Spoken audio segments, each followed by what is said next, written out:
जब भी मैं पहाड़ों पे जाता हूं तो मुझे अपनी एको सुनने में बड़ा मजा आता है। मैं चिल्लाता हूं यो यो यो यो, और मुझे अपने ही साउंड 2-3 बार सुनाई देती है। इसी को हम एको बुलाते हैं।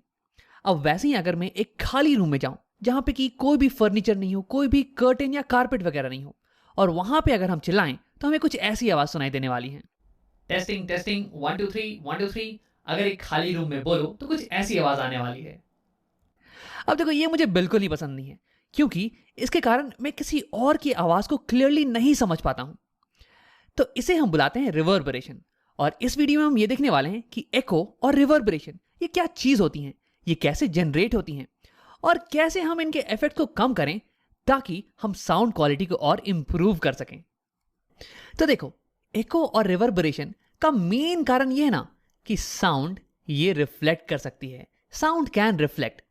जैसे कि हमारे एग्जांपल में देख लो, अगर मैं पहाड़ पे खड़े होकर चिल्लाता हूं यो, तो फिर मेरी साउंड वेव ये आगे जाएगी और एक ऑब्स्टिकल से टकराने वाली है। इस केस में ये ऑब्स्टिकल हो गया एक और पहाड़। अब देखो, जैसे कि लाइट या फिर वाटर वेव्स ये किसी ऑब्स्टिकल से टकराती हैं तो इनका थोड़ा सा हिस्सा ये रिफ्लेक्ट बैक करता है। ठीक वैसे ही यहाँ पे साउंड वेव ये जब दूसरे पहाड़ से टकराएगी ना, तो इसका थोड़ा सा हिस्सा रिफ्लेक्ट बैक करने वाला है और मेरी तरफ आएगा, और फिर थोड़े समय बाद मुझे एक और यो सुनाई देने वाली है, और इसी को हम बोलते हैं एको।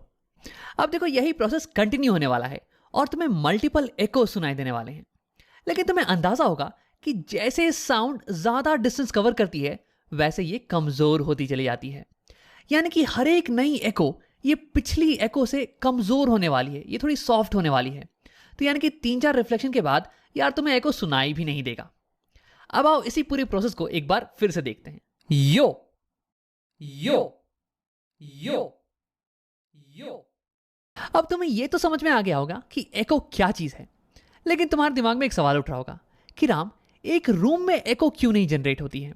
एक रूम में जब हम चिल्लाएंगे तो फिर हमारी साउंड ये दीवार से रिफ्लेक्ट होकर वापस आनी चाहिए ना, तो फिर हमें एको सुनाई देगी। तो फिर ऐसा क्यों नहीं होता है? तो देखो, तुम्हारी सवाल बिल्कुल ही सही है। रूम में भी हमारी जो दीवार है ये साउंड को रिफ्लेक्ट करती है, लेकिन यहां पे थोड़ा डिफरेंस है यार। देखो, एक रूम में जो वॉल्स है ना ये बहुत ही पास पास हैं कंपेयर टू दी माउंटेन्स। तो यानी कि इस केस में क्या होगा कि साउंड बहुत ही जल्दी रिफ्लेक्ट होकर आने वाली है तुम्हारे पास। तो यानी कि पहली साउंड सुनने के तुरंत बाद तुम्हें दूसरी साउंड, उसकी रिफ्लेक्टेड साउंड सुनाई देने वाली है। यानी कि इन दोनों साउंड के बीच का टाइम गैप ये बहुत ही कम होने वाला है, और यही चीज तुम्हारे दिमाग को कंफ्यूज कर देती है। तुम्हारा दिमाग ये नहीं बता पाता है कि पहली साउंड कब खत्म हुई और दूसरी साउंड कब चालू हुई। अब आओ इसी को अच्छे समझने के लिए एक डेमो देखते हैं। तो यहां एक एडिटिंग सॉफ्टवेयर में मैंने ओरिजिनल यो साउंड को डाल दिया है, और इसी को मैं कॉपी करके मल्टीपल टाइम्स पेस्ट करने वाला हूं एक टाइम गैप के साथ। तो देखो, जब मैं इसे प्ले करूंगा ना तो हमें सबसे पहले ओरिजिनल साउंड सुनाई देगी, फिर थोड़ी देर बाद पहली कॉपीड साउंड, पहली रिफ्लेक्शन, फिर थोड़ी देर बाद सेकेंड रिफ्लेक्शन, फिर थर्ड और फिर फोर्थ। और यहां इस केस में मैंने दो साउंड के बीच का टाइम गैप इसे कुछ 0.8 सेकेंड्स का रखा है। तो आओ इसे प्ले करके देखते हैं। यो यो यो यो यो। तो यार, ये तो बिल्कुल ही माउंटेन वाले केस की तरह हमें सुनाई दे रही थी। हम दो साउंड को क्लियरली अलग अलग सुन पा रहे थे। तो यानी कि मैं इसे एको बुलाने वाला हूं। अब इसका मतलब ये हुआ कि अगर दो साउंड के बीच में टाइम गैप कुछ 0.8 सेकेंड का हो तो फिर हमारा ब्रेन उन दोनों को क्लियरली अलग अलग सुन सकता है। अब आओ टाइम गैप को थोड़ा और कम करते हैं। अब मैं टाइम गैप को और कम करने वाला हूं 0.4 सेकेंड्स। आओ देखते हैं कि क्या हम अभी भी अलग अलग साउंड को क्लियरली सुन पा रहे हैं या नहीं। यो यो यो यो यो।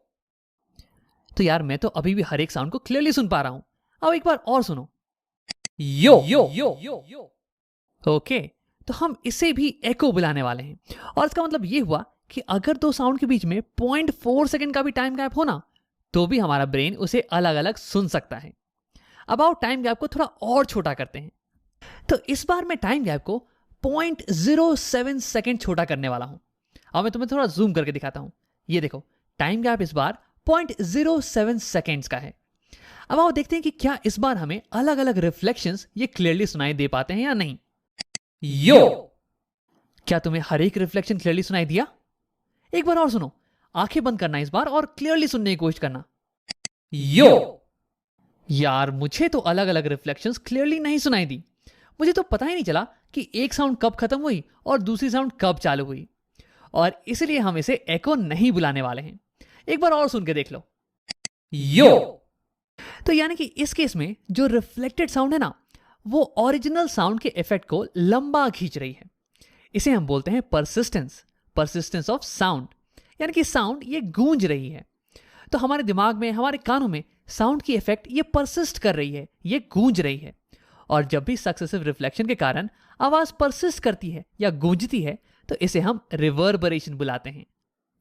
अब अगर तुम कुछ स्पेशल बिल्डिंग्स में जाओ, जैसे कि बीजापुर की गोल गुंबद या फिर कुछ गुफा वगैरह में, तो यहाँ पे साउंड बहुत ही स्ट्रांगली रिफ्लेक्ट करती है। यहाँ साउंड केवल 2-3 बार ही नहीं, बल्कि 50-60 बार भी रिफ्लेक्ट कर सकती है, और इसके कारण तुम्हें एक बहुत ही स्ट्रांग रिवर्बरेशन सुनने को मिल सकता है। तो अगर साउंड 50 बार रिफ्लेक्ट करे तो रिवर्बरेशन कुछ ऐसा सुनाई देगा। सुनो, यो।